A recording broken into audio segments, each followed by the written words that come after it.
ಚಾರ್ಮಾಡಿ ಗ್ರಾಮ ಪಂಚಾಯತ್ ವ್ಯಾಪ್ತಿಯ ಮಠದ ಮಜಲು ಕೆರೆಕೋಡಿ ಮೊದಲಾದ ಸ್ಥಳಗಳಲ್ಲಿ ಕಾಡಾನೆ ಹಿಂಡು ತೋಟಗಳಿಗೆ ನುಗ್ಗಿ ಕೃಷಿ ಹಾನಿ ಉಂಟು ಮಾಡಿದೆ. ಹಿಂಡಿನಲ್ಲಿ ಒಂದು ಮರಿಯಾನೆ ಸಹಿತ 5 ಆನೆಗಳಿರುವ ಶಂಕೆ ವ್ಯಕ್ತವಾಗಿದೆ.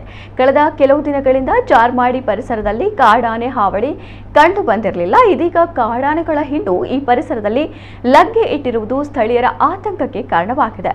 ಒಂದು ವಾರದ ಹಿಂದೆ ಬೆಳಗಿನ ಜಾವ ಒಂಟಿ ಸಲಗ ಇಲ್ಲಿನ ಮೃತ್ಯುಂಜಯ ನದಿಯ ಪರಿಸರದಲ್ಲಿ ಕಂಡು ಬಂದಿತ್ತು ಎನ್ನಲಾಗಿದೆ.